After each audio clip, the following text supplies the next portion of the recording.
Você trabalha um monte e aí o que sobra, obrigatoriamente você tem que estar em casa com os filhos ou com a família, e você vai jogar 1 hora de futebol com os amigos, já tá aquela falação na tua cabeça. O maior erro é a pessoa, diante dessa dor, querer resolver tudo do dia pra noite. O Camelo de Ferro, ele é um passo pro burnout. Eu tenho que gerenciar várias áreas da minha vida para conseguir ter uma performance melhor. Ele precisa se perdoar, se permitir algumas pequenas falhas, um momento de descanso, para que ele consiga chegar mais à frente. Sim. Só que essa é uma via de sobrevivência. Sim. Essa é uma via que não é a preferencial do cérebro. Foi uma característica comum dessas pessoas que chegaram bem saudáveis após os 90 anos de idade. Vou dar uma tarefa muito simples que vai ajudar a performance prática mesmo, assim, que já vai ajudar a performance física e mental, porque vai ajudar a dormir melhor, a digerir melhor o alimento, aumenta a performance e longevidade associada ao padrão alimentar do Mediterrâneo. Tá cansado? Não para. Tá cansado? Só descansa.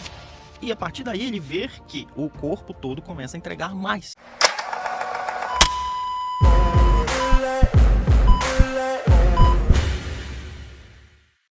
Sejam todos muito bem-vindos. Este é o CardioPod, o nosso podcast para falar de coração, da saúde do coração deste homem 40+, aliado a um aumento de performance, tanto física quanto mental, como ele entende esse funcionamento deste corpo maravilhoso e que, a partir desta idade, começa a ser um pouco mais desafiador, como é que ele aplica ferramentas estratégicas para conseguir melhorar de performance, tudo com base científica, muito clara e muito séria. Estamos começando aqui um projeto maravilhoso, um projeto de um podcast que a gente tem uma dedicação assim ao tema que é profundo, uma paixão. Vou trazer convidados aqui apaixonados pelo tema, apaixonados pelo propósito de ajudar a você, homem, que está nos vendo agora. Então, aproveita, já compartilha esse conteúdo, já curte, já deixa o like aí pra gente, que vocês vão ver que a partir de hoje vão ser conteúdos transformadores para que a gente consiga chegar a muito mais pessoas de modo até involuntário, que este homem crie uma consciência para que ele consiga tomar decisões melhores, tomar escolhas melhores e a partir daí conseguir melhorar a sua performance. Hoje, uma convidada para começar aqui os trabalhos, mais do que especial, uma convidada especialíssima, uma convidada literalmente de casa, prata da casa aqui. Doutora Cláudia Benevides, minha esposa, seja muito bem-vinda. Obrigada, muito obrigada pelo convite. E é uma honra estar iniciando esse projeto junto com você, projetos que a gente vai fazendo parecido ao longo da nossa vida também. É verdade. Doutora Cláudia, passando aqui várias credenciais dela, é médica, nutróloga, trabalha muito, tem um projeto muito longo aí de vários anos no digital, tem uma presença digital assim muito marcante e trabalha especificamente com o público feminino, voltado ao emagrecimento nesta mulher que está agora enfrentando novos desafios com a menopausa.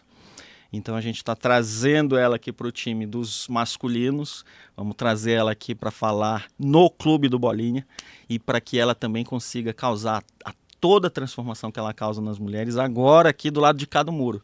Então vamos explorá-la para que a gente consiga levar esta proposta de valor a você, homem, que está começando a ter sinais aí de que alguma coisa está começando a faltar neste organismo.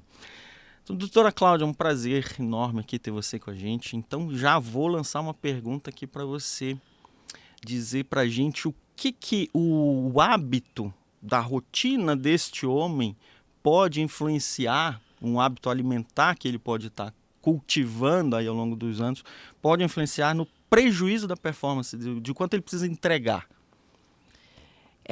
Assim, o fácil de entender, independente da a minha área de atuação ser muito no público feminino, eu venho da nutrologia, que é uma formação que quando a gente faz, a gente não escolhe se a gente vai trabalhar exatamente com homem ou com mulher, não é tipo ginecologia, que é um público 100% ali focado no feminino, mas o conceito é igual para todo mundo, independente de ser homem ou mulher, o inicial. Então, o nosso corpo, ele é como se fosse uma máquina que ele precisa do combustível para funcionar. Então, a gente tem como se fosse um carro. Então, imagina, se a gente é uma máquina e a gente precisa do combustível, dá para fazer uma comparação com um carro. Então, a gente tem o carro e o carro ele pode ser flex, né? Ele pode funcionar a gasolina, pode funcionar a álcool, tem alguns que é a diesel, outros a gás. Então, mas o fato é que ele precisa de um combustível para funcionar e desempenhar bem a função. E o nosso organismo também precisa de combustíveis, e o nosso organismo ele é flex, porque ele funciona com vários tipos de combustíveis diferentes, produzindo energia. E se de um lado eu coloco uma energia de qualidade ruim, um substrato, uma fonte de energia de qualidade ruim, eu vou ter lá no final um funcionamento ruim. Então eu imagino um carro. Meu carro funciona, seja qual combustível for, mas vamos supor que é a gasolina. E você vai lá e abastece o teu carro com gasolina ruim, gasolina batizada, gasolina adulterada. O fato é que teu carro, depois de algum tempo, vai piorar o funcionamento.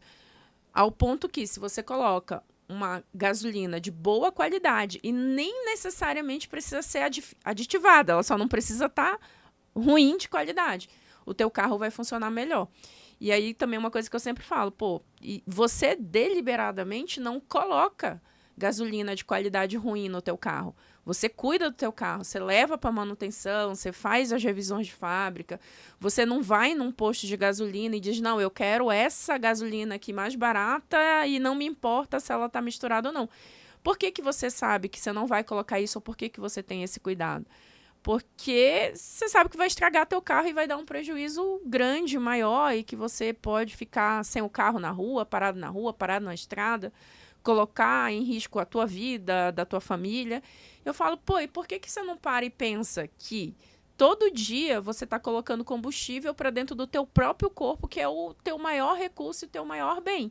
E aí você não para e pensa, nossa, mas se eu colocar combustível adulterado, de qualidade ruim, a minha máquina vai pifar. E o meu prejuízo com a minha máquina vai ser maior, que é o meu próprio corpo. Sim.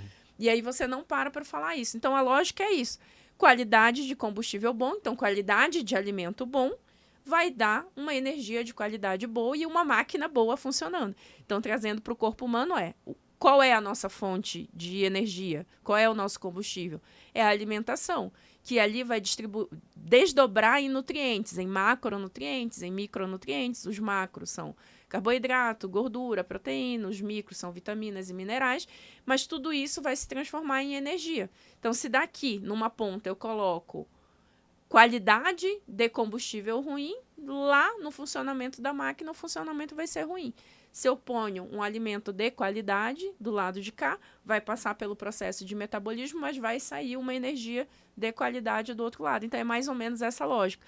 Então, só que eu sempre falo, e o meu trabalho ele é muito focado no que é possível.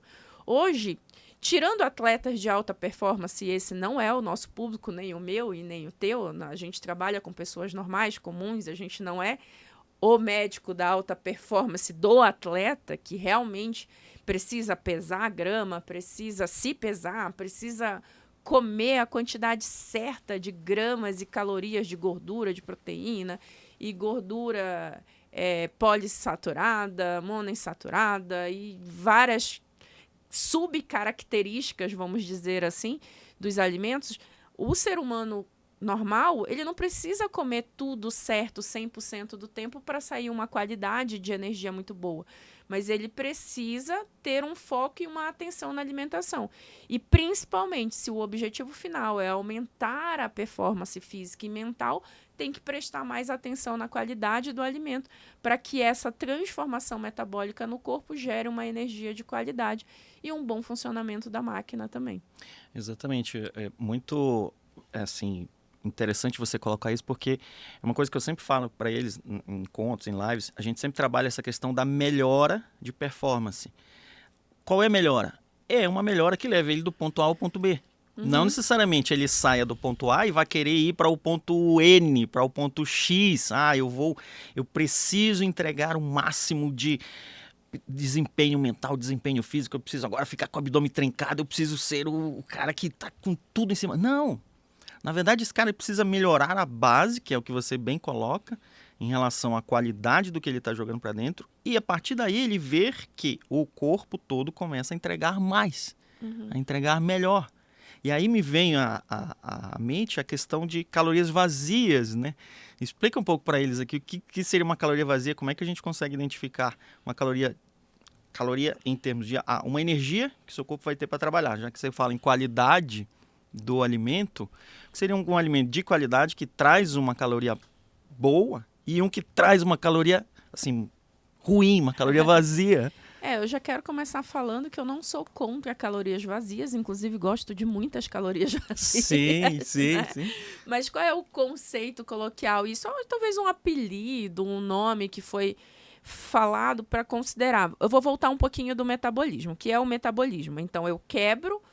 É porque a gente sempre fala, meu metabolismo, eu quero que meu metabolismo funcione melhor, e muita gente não sabe nem o que é metabolismo. Então, vamos começar daí, dessa característica do metabolismo. O metabolismo são todas as reações que acontecem no nosso corpo físico para transformar o alimento em energia e depois eu usar essa energia de alguma forma, seja reservando essa energia ou seja usando imediatamente. Então, reações físico-químicas. Física, por exemplo, a mastigação é uma reação física em que eu quebro um alimento grande em pedaços menores para ficar mais fácil de digerir. Então, isso é uma reação física, de quebra física. Reação química é quando eu uso alguma enzima para quebrar mais esse alimento. Super em alta, ultimamente, é falar da enzima lactase, que quebra a lactose, que é o açúcar do leite. Então, é uma reação química. Então, eu pego um alimento e vou quebrando ele em partes para produzir energia. Então, isso é o famoso metabolismo. E essa energia, a gente quantifica ela em calorias. Então, toda vez que eu quebro um alimento, lá no final eu vou ter calorias. E essa caloria, ela tem qualidades diversas, tá? E são de fontes diversas também, vamos dizer assim. Quando a gente fala em caloria vazia, eu tenho caloria, eu tenho energia, mas eu não tenho qualidade nutricional nessa energia. Então, um exemplo de caloria vazia, vamos dizer assim, eu tenho toda essa quebra metabólica e eu produzo uma caloria lá no final. Eu tenho uma caloria, ou eu consumo, ou eu absorvo essa caloria, mas ela não está conectada a uma qualidade nutricional relevante ou importante para o corpo físico, vamos dizer assim. Então, refrigerante, bebida alcoólica, um doce que você nem gosta, mas você comeu ele porque ele estava ali na tua frente, ou porque você foi numa festa de criança, varado de fome, você nem gosta de brigadeiro, mas você está com fome, ele está na tua frente e você come. Então, isso é uma caloria que a gente pode dizer vazia. Continua tendo caloria, continua tendo 100, 200, 300 calorias, depende do que você consome, mas aquelas calorias não estão se refletindo numa qualidade nutricional. Porém, eu falo muito que a gente não pode ser neurótico de pensar na caloria sempre. Essa caloria, 100% das vezes, ela é boa nutricionalmente, porque eu falo que às vezes a caloria, ela não vai ser boa nutricionalmente para o teu corpo. Ela não tem qualidade nutricional para alimentar o teu corpo físico, mas ela tem uma qualidade que é alimentar a tua alma, os teus relacionamentos. Então, tá tudo bem. O dia hoje, especificamente, que a gente está gravando esse podcast, só para deixar claro, gente, eu sei que o Alex falou, mas eu vou falar, nós somos marido e mulher, temos filhos juntos. E hoje, temos uma agenda doméstica. Exatamente. E hoje, especificamente, por exemplo, a gente tem a festa de formatura do nosso filho do 9º ano. E a gente vai para a festa. E fatalmente, ou razoavelmente, ou certamente, acho que certamente é a expressão melhor, lá nessa festa vai ter vinho, bebida, uísque, cerveja, alguma bebida alcoólica.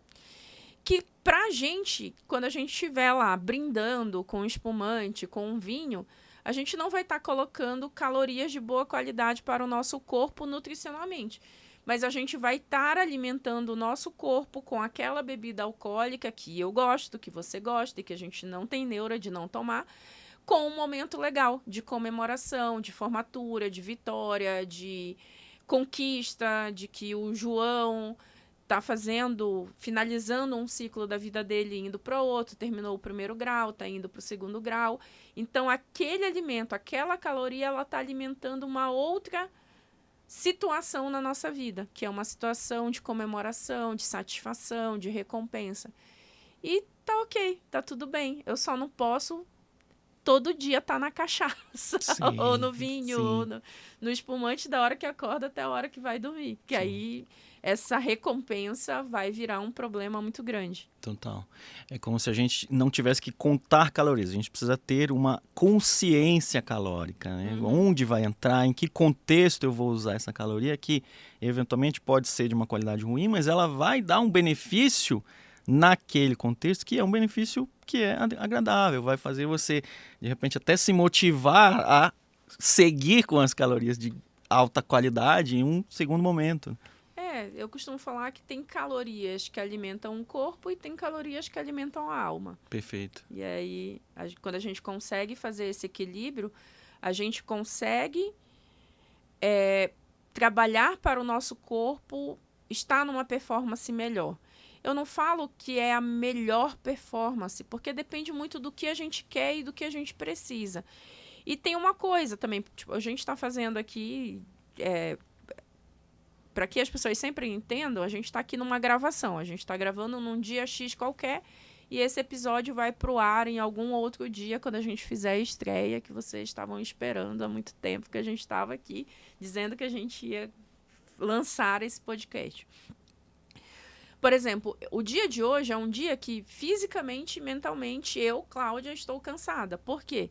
Vim de uma sequência de encontros, de mentorias, de mastermind, de uma sequência de eventos desse começo de ano que tá ok, eu não tô brava, porque hoje eu não tô na minha melhor performance física e mental que eu posso estar. Eu entendo que eu dei muito da minha mente, da minha alma, do meu espírito para um ciclo de aprendizado nos últimos dias, e que hoje eu estou um pouco mentalmente, fisicamente desgastada e está tudo bem, porque todo ser humano trabalha com esses ciclos, inclusive quem é alto rendimento e alta performance. O atleta, ele não está na alta performance dele o tempo inteiro, ele dá um tiro de treino, de alimentação. Eu gosto muito de falar, por exemplo, do atleta de UFC, que é muito fácil da gente ver. O cara, ele vive o peso, ele luta por peso de categoria, mas ele vive a vida dele normal, geralmente 15, 20, 10, peso 5 acima a mais, porque ele tá ali não na alta performance. Pô, eu vou ter uma luta marcada.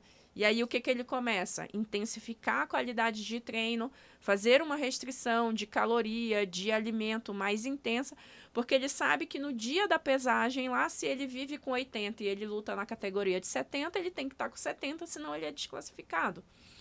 Daí, só que se você acompanha minimamente esse mundo, você vê que no dia da pesagem ele tá até desidratado, seco ali para pesar os 70, e no dia da luta ele já ganhou 5, 8 quilos a mais, que é no dia seguinte, inclusive. Sim. Então, e depois da luta, provavelmente esse cara não vai treinar. Ou vai treinar para fazer uma pequena manutenção, mas não vai treinar 4, 5 horas por dia do jeito que ele está acostumado. Então, até atletas de alta performance têm períodos de muita performance, baixa performance, descanso, porque a gente tem que fazer uma gestão de energia. Não é só uma gestão do corpo físico, vamos dizer assim. A gente tem que fazer tiros de energia, em que eu ponho muita energia, depois eu dou uma recuperada na energia, como se fosse uma bateria mesmo. Sim. Que a gente tem que carregar, e aí quando descarrega, e tem um período que descarrega, você carrega, usa, descarregou, você precisa ter um período de pausa, recarregando essa bateria de novo, né? Para ficar na melhor performance de novo. E isso traz para a gente um conceito muito valioso nesse processo, que é a tolerância. Uhum. É você ter essa tolerância consigo mesmo em resultados não tão bons quanto você tivesse idealizado. Do nada eu vou querer perder 5 quilos em 2 semanas, em uma semana. Putz, não consegui. Não, mas qual é o seu contexto para que aquilo aconteça? Qual é o seu objetivo? E como esse processo vai ser mantido ao longo dos tempos, né? Eu acho que é uma coisa da gente tentar trabalhar o sustentável, ainda que haja pequenas perdas no processo, mas a gente foque em uma melhora sustentável. Uma melhora de funcionamento deste homem, deste corpo, desta cabeça, que seja embasada em uma melhora de um padrão inflamatório que ele está sujeito, em uma agressão menor ao coração que ele tem. Ele começou a treinar agora, e aí ele vai abusar do treino e ele vai causar uma lesão. Ele vai causar uma lesão ligamentar, uma lesão muscular. Ele vai começar a ter picos de pressão relacionados ao suplemento que ele está usando. Ele está tomando uma cafeína aí na loucura, para tentar melhorar uma performance que ele imagina que seja o ideal, de um ponto que ele saiu que era totalmente desregulado. E aí falando em performance, inclusive, um dos grandes erros do ser humano em geral, e do homem também, que quando a gente estava discutindo o que eu falo é conversando, não é brigando. As pessoas têm o conceito de discussão como uma briga, mas não, como uma conversa, um debate. Que é muito difícil a todo e qualquer ser humano, e especialmente o homem, trabalhar com aumento da performance, com prevenção. Todo e qualquer ser humano, e especialmente os homens, trabalham reativamente a consequência, a um problema forte, que a gente fala famosamente dor, que a gente fala dor, a gente está pensando só na dor física, mas a gente usa muito essa expressão dor para um problema. Então, eu só procuro o médico quando a minha mulher diz que vai me largar por causa da minha barriga. Eu só procuro o médico quando a minha mulher diz que vai me largar por conta de eu estar roncando. E isso me lembrou até... Eu tenho uma amiga que trabalha com clínica de sono. Tem os exames, tem melhoria, os aparelhinhos, o CPAP, a apneia do sono e tal, que ela é especialista nisso. E ela falou que ela colocou um teste lá, porque geralmente a agenda do consultório é horário comercial. Eu tenho a secretária que trabalha de 8 da manhã às 6 da tarde, intervalo do almoço, e faz o agendamento ali de que tem a dor. E ela disse, Cláudia, eu comecei a fazer um teste de colocar um plantão para agendamento de consulta à noite e de madrugada. Fora do horário comercial. Fora do horário comercial. E aí ela falou, até engraçado, até arrepiei, às vezes não sei nem por que contando essa história, porque é muito engraçado. Que ela falou, sabe o que eu descobri? Sabe qual horário que mais eu tenho pico de agendamento, de consulta, ou de avaliação, ou de exame do sono? É 2 horas da manhã. Nossa. Por quê? Porque é a hora em que o marido foi expulso pela mulher do quarto. Boa. Falou, eu não quero mais você dormindo comigo. E aí ele tá com aquele problema que ele tem que resolver. Ele, meu Deus, a minha mulher disse que vai me largar e não tá deixando mais nem eu dormir perto dela ali. Sim. E aí 2 horas da manhã é a hora que a pessoa começa a procurar, e aí ele manda uma mensagem lá, achando que vai ter resposta no dia seguinte, mas aí ele já tem uma resposta de imediato. Então ele tá ali com aquela angústia e ele já agenda logo. Sim. E aí ela disse, eu não tô dando nem oportunidade do cara dormir no sofá, achar confortável. Verdade. E esquecer do problema. Pegou pelo pescoço. Se tiver que agendar no outro dia, ele já esqueceu, ele já acordou. Ótimo. Então ele tá ali, a mulher...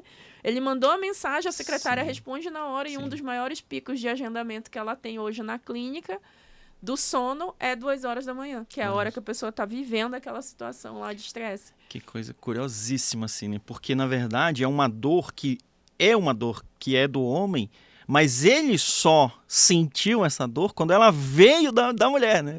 Muito louco essa ideia. Colocou pra fora. Ele sentiu aquela... Para ele roncar, ter pressão alta, coração acelerar, acordar cansado, tá tudo fazendo parte ali.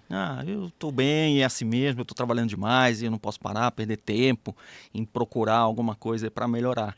Na verdade, ele quer acelerar aquilo de uma forma totalmente aleatória, sem ter muita direção que ele está indo, né? E aí acabou que eu fui contando as histórias e não falei do maior erro. E o maior erro é a pessoa, diante dessa dor, querer resolver tudo do dia para noite.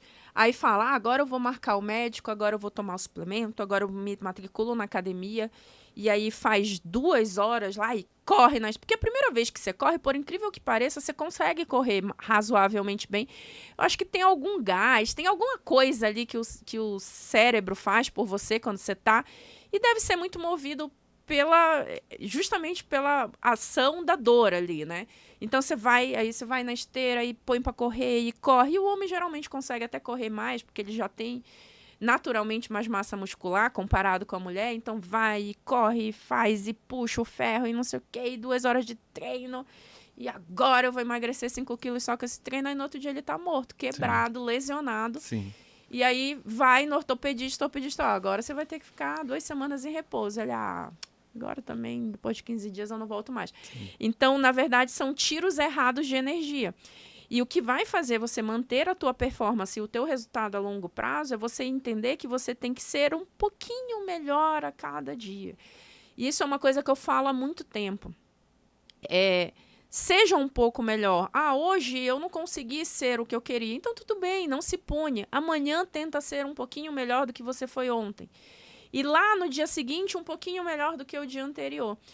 E ano passado eu li um livro, Hábitos Atômicos. É um livro que foi indicado, inclusive, eu estava vendo uma live do Érico Rocha, que é um dos nossos mentores aí de desenvolvimento, negócios, nas redes sociais e tudo mais. E eu vi o Érico postando num stories dele ali, eu já li esse livro 4 vezes. E eu falei, cara, eu vou comprar esse livro porque E ele comentou que era uma questão de pequenos hábitos, né? E aí eu sou muito dessa escola, são pequenas coisas que você vai melhorando. E uma das coisas que tem assim nas primeiras páginas desse livro é justamente isso. Que se você tiver pequenas melhorias durante o teu dia a dia, você termina o teu ano extremamente melhor do que você começou. Então você não precisa se obrigar a grandes mudanças de uma vez só. E nem dá certo, o corpo nem reage bem a isso. A gente só tem que focar em ser um pouquinho melhor, todo dia, um pouquinho melhor, um pouquinho melhor. E aí, nesse livro, especificamente dos hábitos atômicos, ele mostra até um gráfico de quando você faz uma mudança de 1% a cada dia, como lá no final do ano você conseguiu uma melhoria significativa da tua vida e dos resultados que você deseja. Lá ele fala, inclusive, por exemplo, de alimentação, que eu achei legal. Você não precisa fazer um mega plano alimentar. Você só precisa, toda vez que você senta para comer, olhar para o teu prato e dizer, esse prato ele está me deixando mais perto do meu objetivo ou ele está me deixando mais longe do meu objetivo? Sim. E aí você olha para aquilo e fala, não, ele está me distanciando. Então, peraí, o que eu tenho que colocar nesse prato para ele me deixar um pouco mais perto? Uma folhinha de salada. Então, coloca uma folhinha de alface. Se você colocar uma folhinha de alface no prato que não tem verde nenhum, ele está te deixando mais perto ou mais longe do teu objetivo? Mais perto, porque eu estou colocando ali um alimento de qualidade melhor. Então, beleza. Então, eu vou colocar um alface aqui que vai me deixar. E aí, no prato de amanhã. Então, no de amanhã, eu vou colocar o alface e um tomate. Sim. E vou tirar um pouco da gordura da picanha, sei lá. Então, você vai fazendo microajustes que vão te deixar cada vez mais perto do teu objetivo. Sim. Faz todo sentido essa estratégia. E ela precisa vir de uma clareza de esse homem ter um objetivo. Sim. Porque também se ele está no modo aleatório, que você sempre fala, né? Modo Zeca Pagodinho, deixa a vida me levar. Vida leva eu, E aí fica uma coisa muito solta, né? Ele não tem um objetivo, ele não vai ter que se preocupar em tomar atitudes que o levem até esse objetivo. E é uma coisa muito doida, porque a gente nasce com uma fábrica muito boa, assim, a gente nasce com um corpo muito bom de fábrica, na verdade, essa seria a ideia. Porque tu foi falando aí do comando, deixa a vida me levar, a vida leva eu, mas, por exemplo, você pode comprar um super iate de 50 milhões, que é uma super máquina, super luxuosa, mas se você colocar o iate em alto mar, sem comando, ele vai parar em algum lugar qualquer, provavelmente muito perigoso. Sim. Então, você tem uma máquina boa, mas você precisa dar o comando para a máquina. Senão a vida vai te levando, o mar vai te levando, o vento, as ondas vão te levando para um lugar muito ruim na tua vida. Então, todos nós, a gente tem mania, e eu falo muito isso para as minhas mulheres especificamente, mas aplica muito para o homem, que a gente tem é uma mania de falar mal do nosso metabolismo, de dizer, ai, meu metabolismo não presta, meu metabolismo é horroroso, só de eu respirar, não sei o quê. Cara, isso é uma historinha que a gente conta. O teu metabolismo, ele é ótimo, ele é maravilhoso. O teu metabolismo funciona, porque se ele não funcionasse, você estaria morto. Sim. É simples assim, metabolismo é vida. Ele pode não estar funcionando do jeito que você gostaria, ele sozinho se comandando, porque isso simplesmente não existe. Ele vai funcionar minimamente do jeito primitivo e vai levar lá para algum lugar de sobrevivência que não é o melhor lugar. Você precisa tomar o comando do teu metabolismo e da tua vida e ele funciona. Metabolismo é vida, é funcionamento. Se você está viva, é porque você tem um metabolismo que minimamente presta e funciona. Sim. Você chegou até ali, né, pelo menos. Sim. E é muito louco isso, porque a gente precisa de direção, e essa direção ela vem a partir do conhecimento. Conhecimento que você adquire em conteúdos de valor como esse. Então aproveita, já deixa o like, já compartilha. Compartilha com o cunhado também, pô, o cunhado merece saber disso tudo, merece evoluir também. Compartilha com o sócio, compartilha com aquele outro amigo que você sabe que está precisando entender melhor, que é princípio necessário formar uma base para ele conseguir chegar num pico mais alto. E aí me traz à memória a história das dietas restritivas. Como é que você caracterizaria isso? Qual é o papel negativo de uma dieta restritiva e qual o papel que ela poderia ser encaixada? Eu vou começar, inclusive, com o papel positivo da restrição em termos de performance.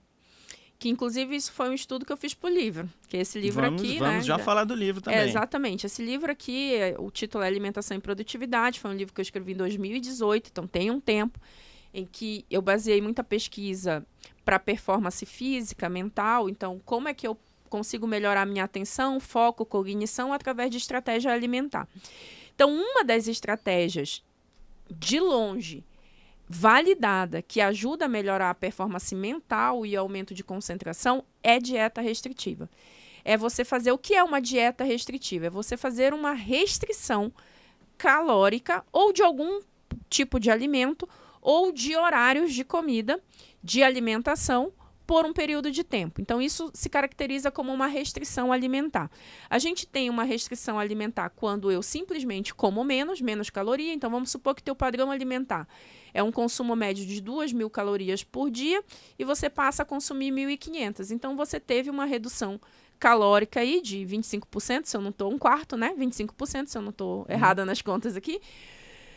E isso é uma restrição de caloria. Uma outra forma de você fazer restrição é uma restrição de horário, que é o famoso jejum intermitente. O que é o jejum intermitente? É alternar nas 24 horas que o dia tem, períodos me alimentando normalmente versus períodos em que eu faço o jejum. Então, tem jejum de várias formas. Eu posso, dentro das 24 horas, fazer 18 horas de jejum e fazer uma janela de 6 horas de alimentação. Eu posso fazer uma janela de alimentação de 12 horas e uma janela de jejum de 12 horas. Traduzindo, porque eu gosto sempre de traduzir, o que é janela de alimentação. Então, você come de 8 da manhã às 8 da noite, café, almoço, jantar, lanche, seja lá o que for, normalmente, mas às 8 horas da noite você para de comer e só vai comer de novo 8 horas da manhã. Então, você fez uma janela de jejum de 12 horas. E lembrando que no jejum intermitente, a janela de jejum permite que você tome água. Não é jejum de exame, tá, gente? Que não pode tomar absolutamente nada. Na janela de jejum, você pode tomar água, chá e café sem açúcar ou sem adoçante. Continua mantendo o funcionamento do jejum metabólico de qualquer maneira. E dá para fazer jejuns mais esticados. Tem gente que faz de 24 horas, tem gente que faz de 48 horas. Não são jejuns que eu gosto muito, mas existe e tem melhora científica. Qual é a lógica da restrição para o cérebro? É que a gente, numa situação de sufoco, pensa aí, qualquer situação que eu passe de sufoco, eu vou tentar achar uma situação, um ponto de melhoria, uma estratégia. Sei lá, eu tô sem dinheiro, vamos supor. A gente gastou todo o orçamento e agora, meu Deus, eu tô tendo dívida igual ao que eu ganho e não tá sobrando nada. O que você começa a fazer? Você começa a olhar para aquelas continhas que você não estava olhando antes. eu vou ver se não tem um seguro que eu estou pagando aqui, eu vou economizar na água, na luz, vou parar de comprar roupa, sapato, sei lá, você vai fazer um ajuste no teu orçamento. Então, é a mesma coisa com o cérebro. Se ele estava acostumado a 2.000 calorias e aí você fez uma restrição para 1.500 calorias. Então, ele fala, o que eu tenho que ajustar aqui para continuar trabalhando igual ou até melhor. Então, o cérebro ele trabalha positivamente nesse ajuste de restrição de caloria. Um novo cenário para ele e ele faz um negócio que a gente chama de neuroplastia. O que é neuroplastia? O teu cérebro ele reajusta tanto a função orgânica como a função... eu vou fazer como é... Tu que é bom de português aí... Uma função funcional. Uma função... Qual figura de linguagem é essa? Que erro é esse? É um pleonasmo. É o pleonasmo, exatamente. Então, ele ajusta tanto a questão orgânica como a questão funcional. Perfeito. Então, funcionamento e a base orgânica, física. Então, a neuroplastia é eu aumentar a quantidade de neurônios que tem no meu cérebro. Então, é uma multiplicação de neurônio junto com um aumento de conexão de um neurônio para o outro. Então, eu aumento as vias de comunicação de um neurônio para outro e aumento a produção de neurônio, fazendo um processo de renovação. Então, lá, todo dia a gente tem morte celular, em tudo que é lugar do nosso corpo, inclusive no cérebro morrendo os neurônios.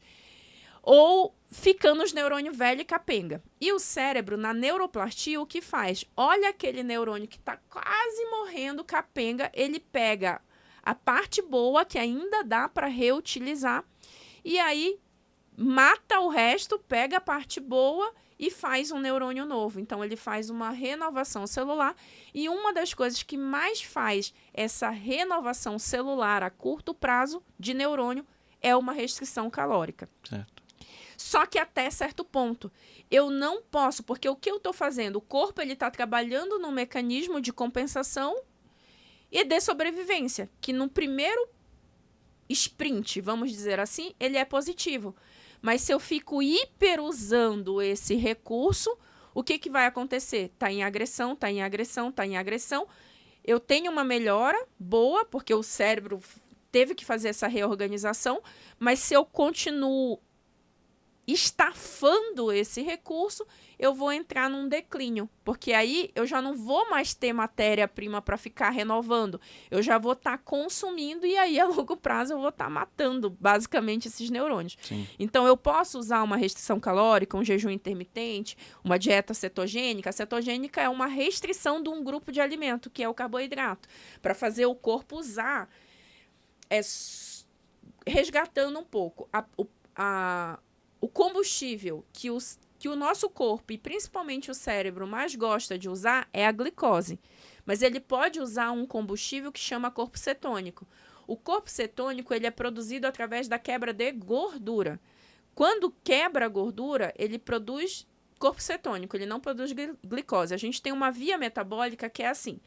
A glicose vira gordura. Então, o excesso de açúcar vira gordura, mas quando eu preciso quebrar essa gordura para usar como energia, ela não vira mais glicose, ela vira corpo cetônico, ok? Certo. Ok. Então, eu posso não usar mais carboidrato, que é o que vira glicose facilmente na alimentação, para forçar um uso de reserva, que é a gordura, e a gordura quebra em corpo cetônico. Daí que vem a dieta cetogênica, Sim. porque faz o corpo usar corpos cetônicos como forma de energia ao invés da glicose. Só que essa é uma via de sobrevivência. Sim. Essa é uma via que não é a preferencial do cérebro. Então, se eu faço cetose insistentemente, consistentemente, prolongadamente, o meu corpo vai dizer, cara, tá usando uma via alternativa por muito tempo. Eu tenho aqui que começar a me proteger. Então, ele vai gastar menos caloria, o pouco que você come, ele vai a longo prazo diminuir o gasto de caloria e vai começar a tentar repor essa reserva de caloria de novo. Então, o metabolismo fica atrapalhado. O que você fala que trava o metabolismo. Trava. Então, faz o efeito platô, o famoso efeito platô. Então, é positivo eu usar um recurso de restrição? Mas a curto prazo. Sim. Tá? Eu nunca sugiro ou recomendo, do meu ponto de vista técnico, do meu olhar e por tudo que eu já estudei, você usar esse recurso por mais de 3 meses seguidos. Certo. Você pode usar... eu gosto de fazer 1 mês. Então, você faz 1 mês, dá 3 a 4 meses de pausa e faz a restrição de novo. Dá 3, 4 meses de pausa e faz de novo um tiro de 1 mês, Sim. mais ou menos. Que dentro, inclusive, da minha metodologia de emagrecimento, eu chamo de choque metabólico, Certo. carinhosamente. Então, Sim. é dar um choque no metabolismo para ele dar Sim. essa reanimada. Ele acorda, mas ele não fica ali extremamente desgastado para sempre. Sim, sim, sim. E é muito interessante essa imagem, porque a gente vê que ele está diretamente envolvido no mecanismo de sobrevivência da história humana, que é o luta ou fuga. Uhum, sim. Que do inglês ele vem do fight or flight. Eu acho muito bonito isso. Uhum. Ele não fala a fuga como uma fuga que eu vou sair. Não, ele fala a luta. Ou você luta ou você voa. Então, cara, é uma outra coisa totalmente diferente. Você precisa sair de perto dali daquela agressão. E é totalmente o contrário do que a gente vê hoje em relação à inflamação crônica de baixo grau. Uhum. Que este homem está envolvido com o excesso de peso, com o sedentarismo, com a falta de um padrão alimentar adequado, ainda que use essas estratégias em determinados momentos específicos para que ele consiga melhorar essa performance especificamente, mas o padrão alimentar dele precisa ser ajustado. E ele está com a agressão sempre ali naquele padrão, ele não consegue vencer e não consegue fugir do estresse. Ele não consegue vencer, não consegue fugir do sobrepeso, da falta de sono, de todas as agressões que vêm ao sistema cardio e neurovascular e que pioram o funcionamento desses 2 sistemas básicos, importantíssimos para a gente, e que vão comprometer essa melhora dele. Uhum. Que melhora ele quer? Que melhora ele quer? Ele quer trabalhar mais, com mais concentração, ele precisa fazer esse corpo trabalhar a esse favor, nessa direção. E ainda que ele use essas dietas, estratégias restritivas, ele não pode usar por muito tempo. Eu falo sempre que é que nem você tentar dirigir uma Ferrari indo de São Paulo para Salvador. Você vai... ela não foi feita para isso. Você vai... quando você sai de São Paulo, você anda ali até chegar no interior, você tem um desempenho maravilhoso. A partir dali ela começa a comprometer esse organismo que não estava pronto para isso. Sim. E ele quer viver em um movimento de entregar muito, de fazer uma planilha de Excel até 2 da manhã, no outro dia ter uma reunião, enfrentar trânsito. Ele, em algum momento ele vai pifar. Ele vai dar um problema ali que está relacionado com as escolhas que ele fez até ali. Sim, e também não é só... Voltando à questão da alimentação, principalmente, não é só o hiperuso que faz o motor pifar. É até um baixo uso com combustível errado. Sim. Então, eu tenho que gerenciar várias áreas da minha vida para conseguir ter uma performance melhor e boa e fazer o melhor uso da performance. E isso até me faz... Quando eu escrevi esse livro aqui, eu fiz um teste para a pessoa ver em que nível de energia ela tá e coloquei níveis, né? Tipo, apelidos, vamos dizer, para cada nível de energia. Que começa na lesma anestesiada, passando pela tartaruga manga e terminando no falcão. Certo. Mas no meio do caminho a gente tem o que eu coloquei camelo de ferro. Tá. O que é o camelo de ferro? É a pessoa que faz, e muitas vezes é enquanto ela é jovem ainda, porque tem um grau de energia natural, quando você tem 20, quando você tem 30, quando tá chegando nos 40, e aí você faz... achando que teu corpo é de ferro, né? Então, é o camelo que trabalha muito, mas não tá sentindo a consequência ainda, porque acha que é de ferro. Meu corpo aguenta. Então, dormir 2 horas da manhã todo dia, acordar 6, eu aguento. Médico, fazer plantão, residência, cuidar de filho e não sei o quê. Nossa, quando eu comecei a escrever para blog, que eu montei o meu blog lá a primeira vez, eu ficava até 2 horas da manhã escrevendo. Então, é você achar que o teu corpo é de ferro e você pode fazer um super uso dele, mas uma hora ele pifa, de uma hora para outra. Então, eu falo que o camelo de ferro, que a maioria de nós está, e dentro da pesquisa, eu fiz uma pesquisa, eu não vou saber exatamente os valores aqui, tem aqui no livro, mas eu fiz uma pesquisa com mais de 2.000 pessoas aqui, antes de publicar o livro, e a grande maioria das pessoas estava no camelo de ferro. Tá. E aí, que é o que a gente acha, vai trabalhando, e uma hora pifa. Sim. Que é um passo, na verdade, o camelo de ferro, ele é um passo pro burnout. Sim. Então, é a pessoa que tá ali, numa hora ela pifa, e quando dá o burnout, é de uma hora para outra mesmo. E muitas vezes a pessoa tá numa situação até de lazer, quando ataca a síndrome do pânico, que é a paralisia ali, pra pessoa não conseguir mais trabalhar de jeito nenhum e não ser produtiva.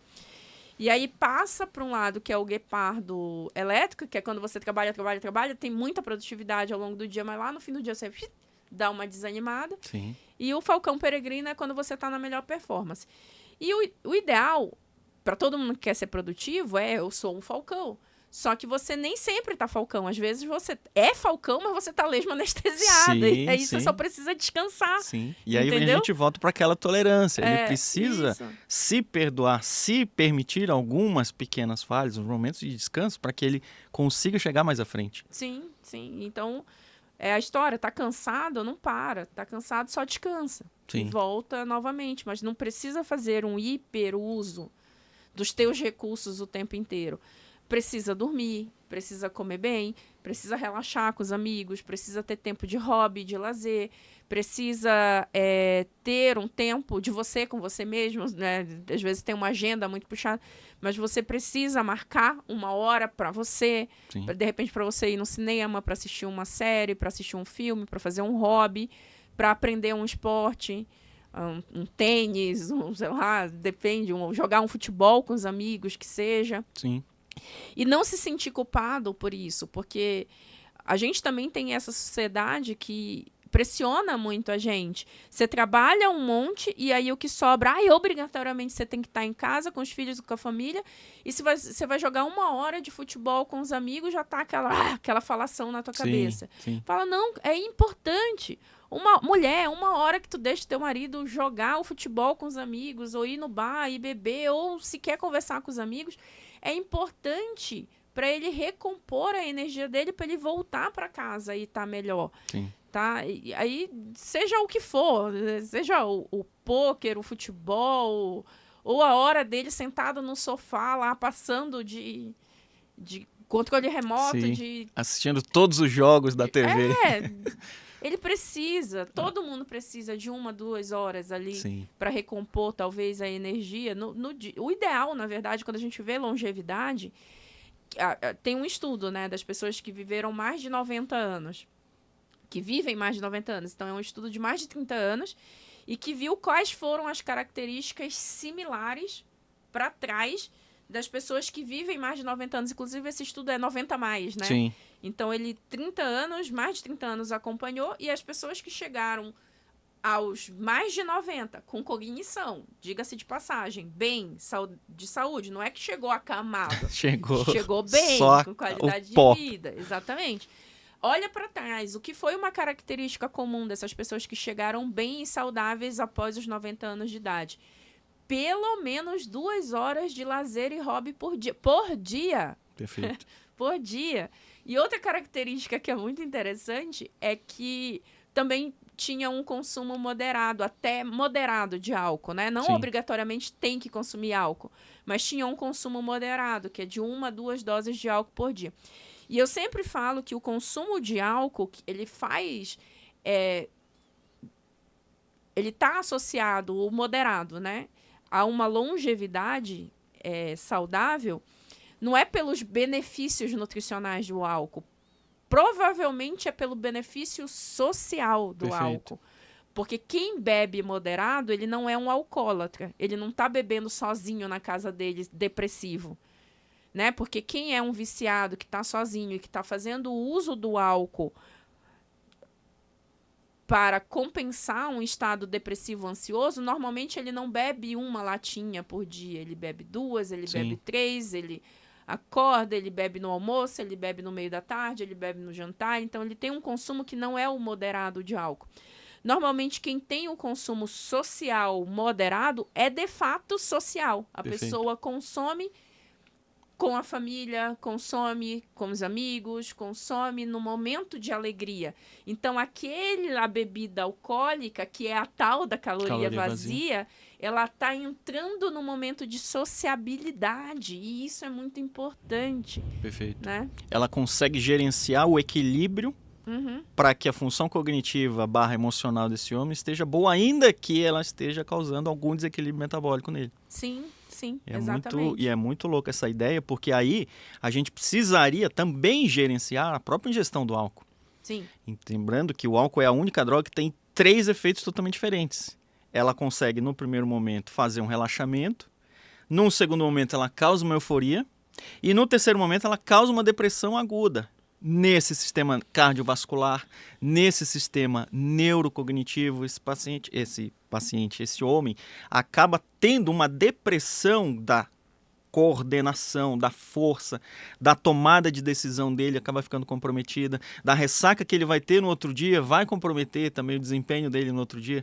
Então, ele passando por essas 3, ele sobrepõe a esse benefício social e acaba destacando mais o malefício metabólico que ele acaba encontrando no final desse caminho. E a questão, especificamente do álcool, eu sempre falo, ele é ruim se você está usando ele de uma forma ruim, principalmente como recompensa. Eu lembro, eu trabalhei também muitos anos dando aula para médico, né, treinamentos para médico e tal, e eu lembro que uma colega médica falou, meu dia tá uma droga, meu trabalho tá muito estressante, todo dia eu tenho que parar de beber, porque todo dia eu chego em casa e abro uma garrafa de vinho. E aí eu falei, na verdade, você tem que melhorar teu trabalho, porque não é... A solução não vai partir do tirar o vinho. Você está usando o vinho para um objetivo errado, que é se sentir melhor ao longo do dia, porque o teu dia tá uma droga. Teu trabalho tá ruim, você não tá gostando. Então, o buraco é mais embaixo. Sim. Na verdade, cortar o vinho não vai solucionar a tua vida. Talvez você tire o vinho e vá pro cigarro, tire o vinho e vá para um vício de TV, tira o vinho e vai para um outro vício qualquer de comida. Sim. Por quê? Porque tem que ajeitar a base. O que tá ruim ali é o teu dia, é o teu trabalho. E aí a gente vai para uma outra questão profunda, que é aprender a dizer não também. Dizer não é importante para a saúde mental e física de qualquer ser humano. Perfeito. Não é? Então, não para o trabalho que está me deixando ruim, não para um relacionamento que está me deixando triste, cansado, não para uma pessoa que está usando muito da minha boa vontade, entendeu? Sim. Então, o não, ele é muito saudável. Sim. Em várias situações. E o não para comida é por recompensa. E o não é o que envolve as escolhas, né? Você ter foco, você ter um objetivo a ser perseguido, não é a coisa de simplesmente ver aquele objetivo na frente. É dizer não a tudo que está ao redor, né? Você precisa fazer as suas opções focado naquilo, mas negando todas as outras opções que estão ali disponíveis. E isso é muito difícil de você gerenciar sem ter uma base metabólica funcional. Sem ter essa coisa do ajuste dos parafusos orgânicos para que eles levem este carro a um processo de desempenho melhor. E aí me faz lembrar também tem uma série do Netflix que chama Blue Zones. Não sei se você já ouviu falar.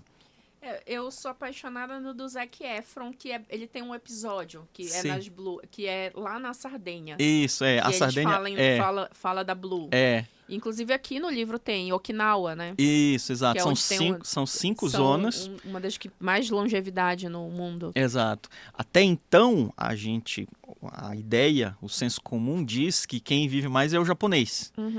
Porque ele é zen, porque ele tá ali, não tem nenhuma grau de estresse que o ocidental tem, ele tem uma evolução maior. Mas a dieta do japonês, ela é uma dieta que não é especificamente trabalhada para longevidade, né? Tem muito arroz, e aí vem a demonização do arroz, do carboidrato, né? E ele mostra lá 5 zonas totalmente diferentes. Você tem Okinawa, tem na Europa, você tem nos Estados Unidos. Agora eu tô aqui, tu sabe o que elas têm em comum, as 5, em relação ao padrão alimentar? Então fala. Não sei. É que independente da característica alimentar, no geral, nessas 5 zonas, é cultural comer um pouco menos. Sim, exato. Em quantidades de caloria do que o resto do mundo. Então, quando a gente compara essas zonas azul. Só explica o que é zona azul, senão quem tá ouvindo não sabe nem o que é. A gente tá num flow aqui que a gente se entende. Na verdade, a zona azul é uma zona de maior longevidade. As pessoas chegam à maior idade em uma qualidade de vida muito boa. Então, elas estão em torno dos 100 anos ali, com uma condição de autonomia, de cognição, de movimentação no seu dia, que elas tomam suas próprias decisões. E isso vem de um histórico, que é um histórico, na verdade, multifatorial, né? Ela está envolvida diretamente com a alimentação, mas ele tem um comprometimento social ali da zona americana.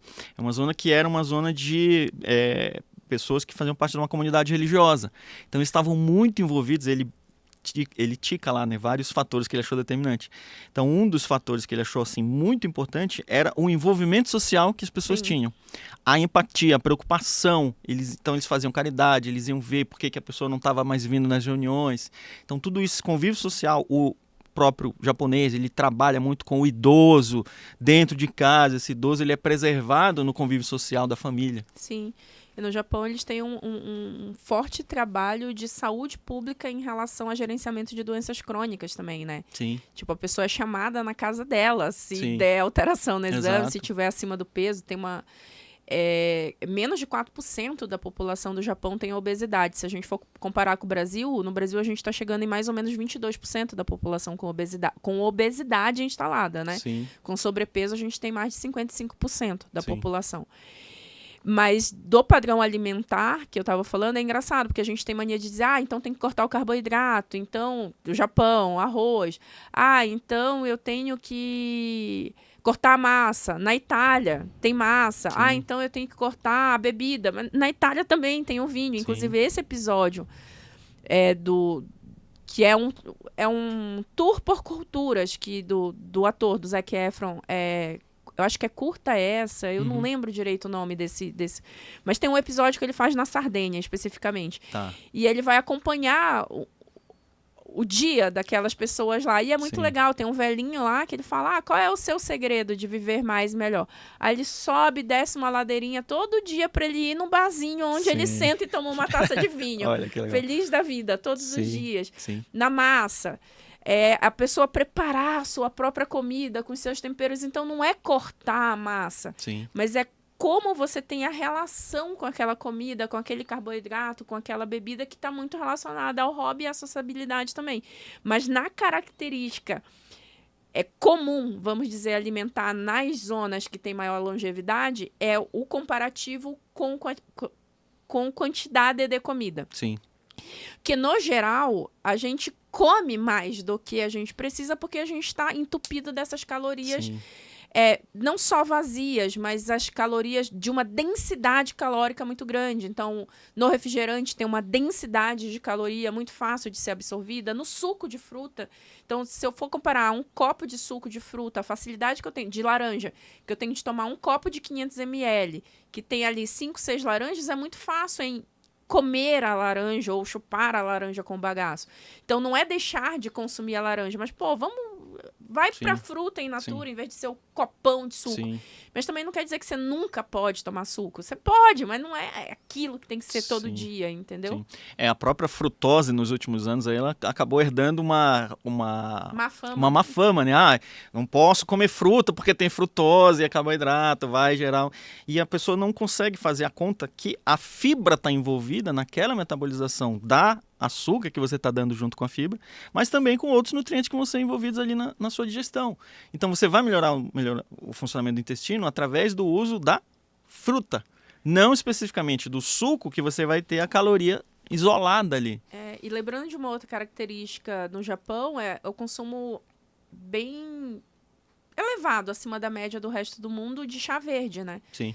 Que é anti-inflamatório. E aqui, por exemplo, toda vez que eu falo muito de chá verde, aí sempre pula, mas aumenta a pressão. Gente, não aumenta a pressão para a maioria das pessoas. Sim. A gente tem que ver sempre a questão individual.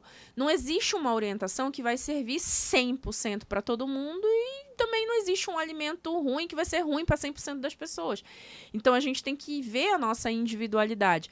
Mas vem uns mitos assim que eu não sei de onde o pessoal, eu brinco sempre, a pessoa tirar do sovaco o negócio e aí isso vai é o vilão da moda. Já foi o isso ovo, vai se replicando, leite é inflamatório para todo mundo. Eu falo, tira do sovaco isso, cara. A informação tirou do sovaco. Sim. Né? É uma expressão meio Sim. forte, assim, que usa, mas é isso, que a gente não tem que tirar isso. A gente tem que olhar, não faz sentido nenhum. Arroz, carboidrato, faz mal. E o chá verde aumenta a pressão, então era pra estar todo mundo morrendo no Japão, Exato. E muito pelo contrário.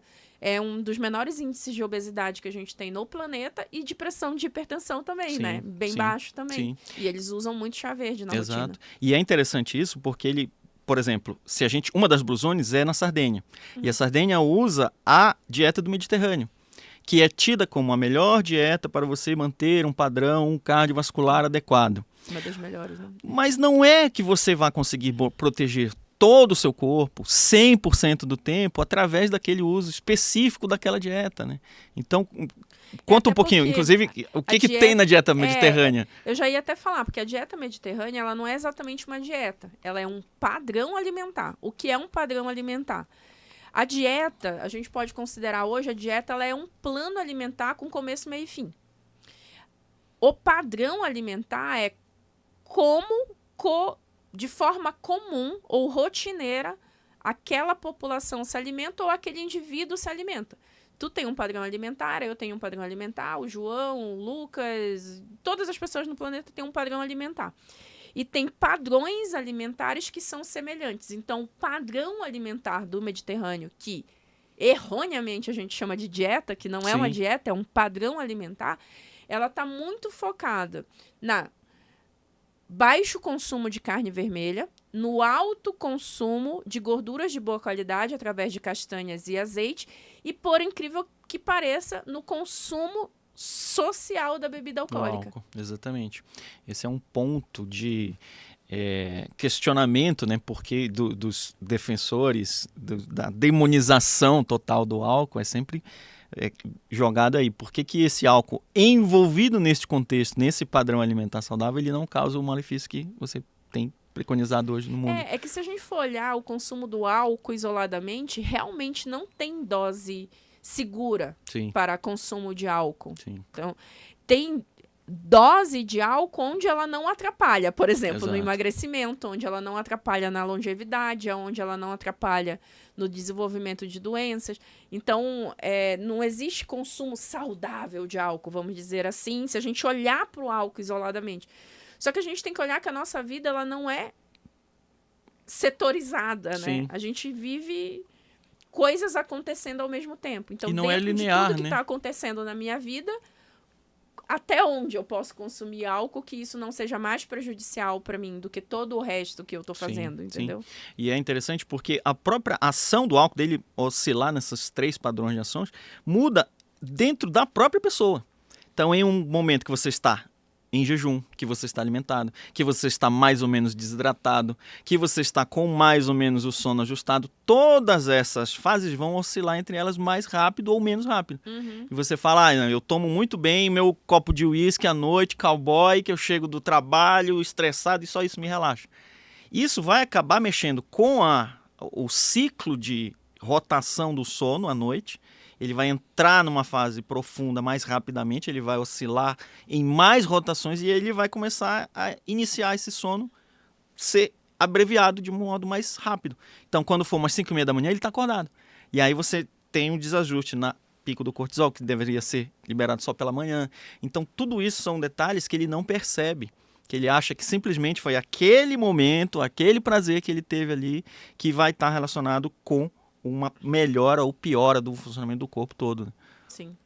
E é muito louco isso, porque os próprios padrões alimentares mudam entre si e você tem a maior prova disso nessas Blue Zones. São padrões alimentares. Tem uma Blue Zone na Costa Rica, que o velhinho chega lá e fala, eu tomo minha cachaçinha também.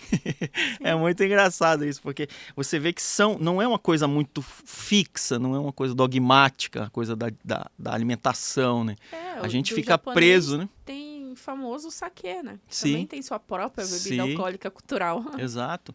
E às vezes a gente, homem, me incluo, também nessa amostra, a gente acaba procrastinando algumas ações por ficar escondido nessa coisa do dogmático, né? Eu não vou comer melhor porque eu preciso comer uma quantidade X de folha todo dia. Eu preciso comer aquela porcentagem do carbo, da proteína e da gordura. Então você fica, como eu não vou chegar no ideal, eu não vou nem começar, mas como? É a história dos pequenos hábitos atômicos lá do livro. Exato. Então são pequenas coisas, pequenas, que te deixam mais próximo do teu objetivo. E essas pequenas coisas somadas no dia a dia, dia após dia, vão te direcionar para onde você quer chegar, né? Perfeito, perfeito. Maravilha. Gente, estamos chegando aqui ao final do nosso encontro maravilhoso, um conteúdo de muito valor para você que está assistindo, que chegou até aqui com a gente. Então aproveita, deixa o like, compartilha, deixa aí os comentários, dúvidas que vocês tenham. O assunto é vastíssimo, a gente vai trazer a nossa convidada especial mais vezes. E eu queria pedir para você deixar uma mensagem final para o nosso espectador aqui, esse homem 40 a mais, como ele pode ter uma relação melhor com a comida que o faça ter uma... Na verdade, eu vou dar uma tarefa muito simples que vai ajudar a performance prática mesmo, assim, que já vai ajudar a performance física e mental, porque vai ajudar a dormir melhor, a digerir melhor o alimento e tá caracterizado ou provado que aumenta a performance e longevidade associada ao padrão alimentar do Mediterrâneo. É jantar cedo.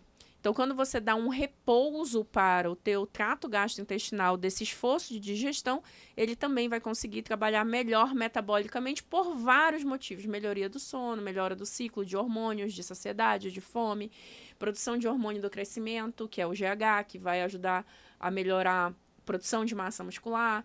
A produção de massa muscular está obviamente conectada com a performance, dá um tempo para limpeza e organização cerebral, porque o cérebro, toda noite, ele precisa fazer que nem a gente faz com o nosso computador, ele precisa fazer uma limpeza. Quando o meu computador está sobrecarregado, eu vou lá, olho as pastas, o que eu posso jogar fora. Exato. E o que eu guardo. A gente todo dia tem que fazer essa seleção no cérebro.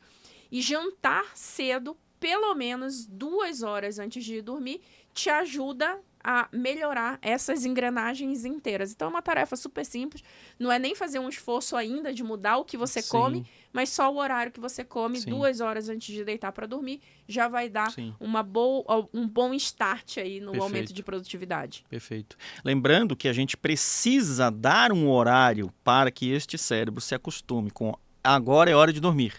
Agora é hora de acordar, nesse período de 7 a 8 horas por noite. Então, a gente às vezes fica preso naquela, eu tenho que dormir às 10 da noite, eu não posso dormir à meia-noite. Não, você precisa ter o intervalo entre o dormir e acordar, mas que aquele momento seja fixo.